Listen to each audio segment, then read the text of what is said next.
हम दोनों बॉलिंग कर रहे थे गुजरांवाला में, उससे यार्ड तेज थे। मुझे पता है, मैं भी 6 फुट 3 इंच का था। मेरे से 1.5 महीने बात नहीं की।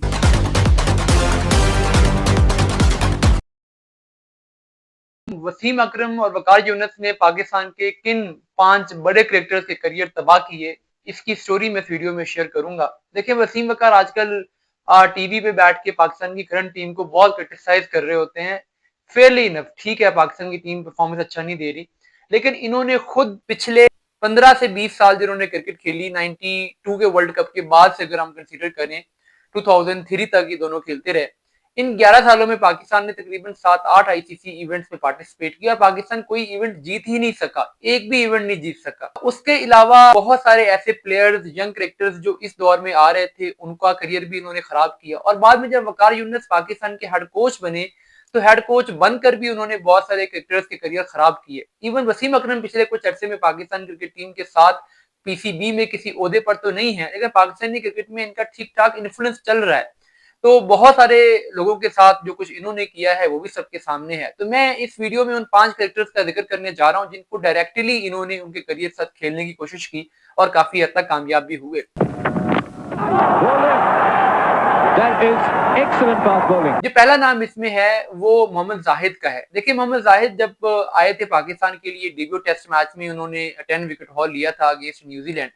तो उनके बारे में ये कहा जाता है कि वो पाकिस्तान के हिस्ट्री के फास्टेस्ट बॉलर थे। शोएब अख्तर से भी ज्यादा पेस थी उनकी। हम दोनों बॉलिंग कर रहे थे गुजरांवाला में, बाकियों ने भी कहा, मुझे भी लगा मुझसे यार्ड तेज थे जब वो डोमेस्टिक क्रिकेट खेला करते थे। बाद में जब वो पाकिस्तान के लिए खेले, जब वो पहला मैच खेले, तो उसके बाद वसीम और वकार ने ये किया कि उन्होंने जो डेड रबर पिचेस थी, जो पाकिस्तान की सीरीज थी, पाकिस्तान में होम कंडीशंस की, उनके लिए उन्होंने अपने आप को अनअवेलेबल कर लिया और वहां पर जाहिद को खिलाया गया और जाहिद से वहां पे लंबे लंबे स्पेल करवाए गए। इवन जिन मैचेस में वसीम वकार खेले और साथ जाहिद खेल रहा था, उन मैचेस में भी वसीम वकार ने डेड रबर पिचेस पे खुद बहुत कम बॉलिंग की और जाहिद से बहुत लंबे स्पेल करवाए, जिससे क्या हुआ कि जाहिद इंजर्ड हो गए और मुसलसल उनकी इंजरी के बावजूद उनको खिलाते रहे, जिसकी वजह से ग्रेजुअली वो उनकी पेस बहुत कम हो गई। चंद महीनों के अंदर ही उनकी पेस कम हो गई और जाहिद जो बॉलर थे उससे आधा भी नहीं रहे और ग्रेजुअली वो फिर 8-10 महीने के बाद इंजर्ड होकर टीम से वैसे ही बाहर हो गए।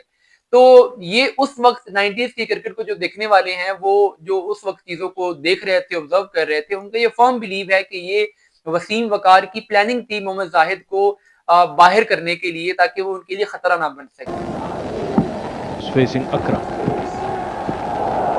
और बात सिर्फ मोहम्मद जाहिद तक नहीं आती। 90s में एक और बड़े फास्ट बॉलर थे, मोहम्मद अकरम, जो कि आजकल पेशावर ज़ल्मी की कोचिंग कर रहे हैं। मोहम्मद अकरम का अगर आप फर्स्ट क्लास रिकॉर्ड देखें तो बहुत ही आउटस्टैंडिंग है, लेकिन जब भी पाकिस्तान के लिए उन्हें खिलाया गया, तो पाकिस्तान के लिए उन मैचेस में खिलाया गया जहां पर पेसर्स के लिए कोई खास हेल्प थी नहीं, यानी बहुत बैटिंग फ्रेंडली पिचेस पे उन्हें चांस दिया गया। और जब भी कोई ऐसा मैच आया जिसमें बॉलर्स के लिए कुछ असिस्टेंट थी, तो मोहम्मद अकरम को ड्रॉप कर दिया गया।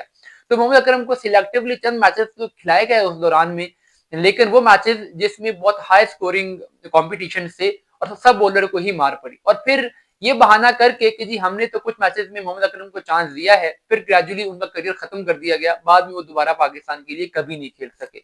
तो ये 90s में किस मैच में किस क्रिकेटर को खिलाना है, कहाँ किसको खिला के अनफिट करवाना है, कहाँ किसको खिला के इंजर्ड करवाना है, ये चीजें उस वक्त की पॉलिटिक्स वसीम वकार के बारे में कहा जाता है कि वो अरूज पे थी। शोएब अख्तर एक इनके लिए आउट ऑफ सिलेबस चीज आ गए थे, उनको ये रोक नहीं पाए। हालांकि शोएब अख्तर जब आए हैं तो तब तक इन दोनों का करियर काफी हद तक डिक्लाइन पे जा रहा था और शोएब का एक ये भी हुआ कि वसीम अकरम ने शोएब अख्तर को, वकार यूनिस को न्यूट्रलाइज करने के टूल के तौर पे भी यूज किया। वकार को टीम से बाहर करने के लिए 98-99 में शोएब अख्तर को वसीम ने खिलाया और उसको ग्रो किया। तो शोएब अख्तर, चूंकि वसीम अकरम का हाथ उन पे आ गया और वसीम को उनकी जरूरत थी, तो इसलिए समहाउ वो मैनेज कर गए पाकिस्तान के लिए लंबा खेलने में। लेकिन बाकी बॉलर्स के साथ जिनका उस तरीके से, जिनकी पीआर नहीं थी, वो प्लेयर्स बेचारे 90s में वहां पे पाकिस्तान के लिए उस तरीके से उनको अपॉर्चुनिटीज मिल ही नहीं सकी। उसके बाद फिर जब वो वकार यूनिस पाकिस्तान क्रिकेट टीम के कोच बने, तो कोच बनने के बाद भी उन्होंने, जब पाकिस्तान की टीम का स्पॉट फिक्सिंग स्कैंडल आया, उस वक्त भी ये कोच थे और उसमें भी कहा जाता है कि इनकी कुछ इन्वॉल्वमेंट थी, लेकिन चूंकि उस के बारे में कुछ ज्यादा रिसर्च हुई नहीं है तो कुछ कहा नहीं जा सकता।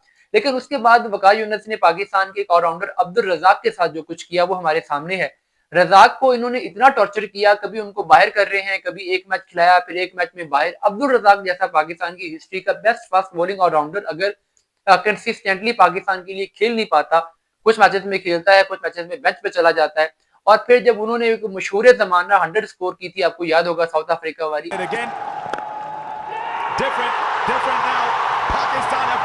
उस मैच से पहले भी अब्दुल रज़ाक को वकार यूनिस ने ड्रॉप करने का मशवरा दिया था, लेकिन शाहिद अफरीदी जो कि कप्तान थे, उन्होंने वो मशवरा माना नहीं था और उन्होंने वहां पे अब्दुल रज़ाक को खिलाया और रज़ाक ने वहां पे बहुत जबरदस्त 100 स्कोर की, जो कि उनकी करियर की शायद बेस्ट इनिंग्स होगी। लेकिन उसके बाद फिर ग्रेजुअली आहिस्ता आहिस्ता उनको बाहर कर दिया गया।